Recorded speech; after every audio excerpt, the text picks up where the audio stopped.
Hello friend, कैसे हूँ आप? आपके अपने यूट्यूब चैनल पर मैं रवि आप लोगों का बहुत बहुत स्वागत करता हूँ। दोस्तों, इस वीडियो में जो कि पीएच मान के बारे में पढ़ेंगे, तो आइए बिना टाइम वेस्ट किए हुए शुरू करते हैं।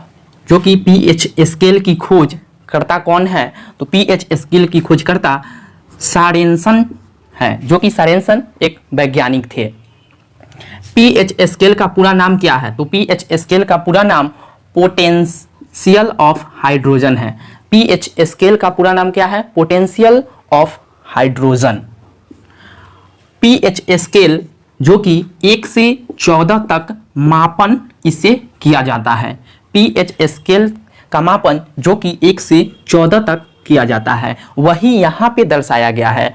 जो कि यहाँ पे देख रहे होंगे पीएच स्केल, तो मिनिमम जो कि 7 से अगर इधर देखेंगे तो कम जो कि अम्लीय होता है, 7 से अधिक जैसे ही बढ़ेगा वैसे ही क्षारीय हो जाएगा। तो यहाँ पे सर्वाधिक और यहाँ पे भी सर्वाधिक, जो कि अम्ल जो कि सर्वाधिक 7 तक जा सकता है। 7 से जैसे ही पार किया, 7.1 गया तो वह क्षारीय कहलाएगा।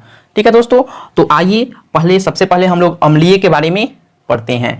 तो दूध जो कि एक अम्लीय है और इसका पीएच मान 6.8 होता है, यानी 6.8 होता है।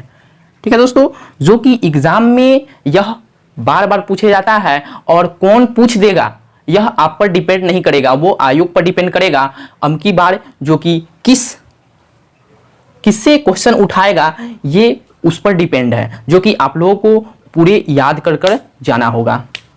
तो आइए, जो कि दूध का पीएच मान 6.8 होता है और मानव लार का पीएच मान जो कि 6.4 होता है। दोस्तों, यह घटते बढ़ते रहता है पीएच मान। सिरका का पीएच मान 3.0 होता है।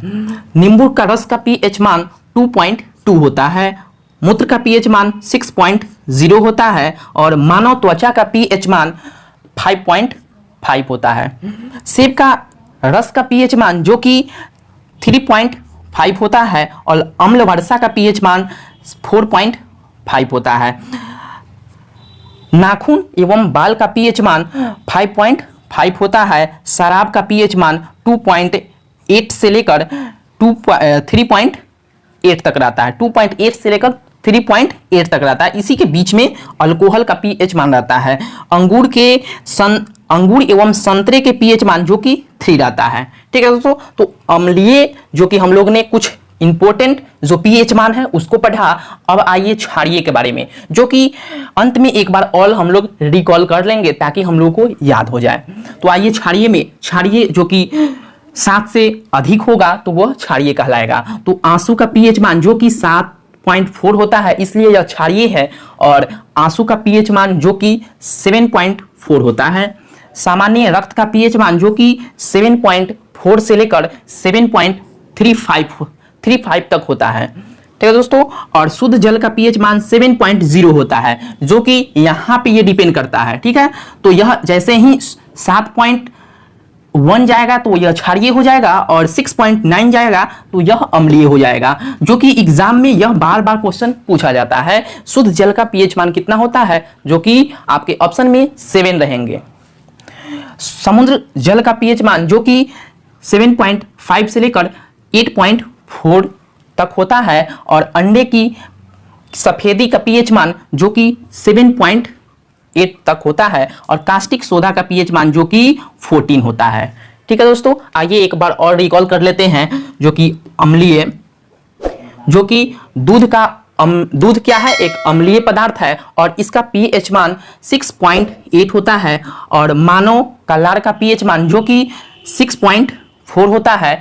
दूध का 6.8, मानव लार का 6.4 और सिरका का 3.0 या 3 कह लीजिए। नींबू रस का पीएच मान 2.2 और मूत्र का पीएच मान 6.0, मानव त्वचा का पीएच मान 5.5। सेब का रस का पीएच मान जो कि 3.5 होता है। अम्ल वर्षा का पीएच मान 4.5 होता है। नाखून एवं बाल का पीएच मान 5.5 होता है और शराब का पीएच मान जो कि 2.8 से लेकर 3.8 तक होता है और अंगूर एवं संतरे का पीएच मान जो कि 3 होता है। आइए क्षारीय भी रिकॉल कर लेते हैं। जो कि आंसू का पीएच मान जो कि 7.4 होता है सामान्य रक्त का पीएच मान 7.4 से लेकर 7.35 तक होता है। शुद्ध जल का पीएच मान 7 होता है और समुद्र जल का पीएच मान 7.5 से लेकर 8.4 तक होता है। अंडे की सफेदी का पीएच मान जो कि 7.8 होता है और कास्टिक सोडा का पीएच मान 14 होता है। ठीक है दोस्तों, अगर समुद्र जल आपसे पूछता है तो 7.6 दिया रहेगा, 7.9 दिया रहेगा तो वो भी सही होगा, जो कि 7.5 से लेकर 8.4 कह रहा है, ये इसके बीच में भी आएगा यह। तो उम्मीद करता हूं यह वीडियो आपको समझ में आया होगा। तो चलिए दोस्तों, फिर हम लोग नेक्स्ट वीडियो में मिलूंगा। धन्यवाद।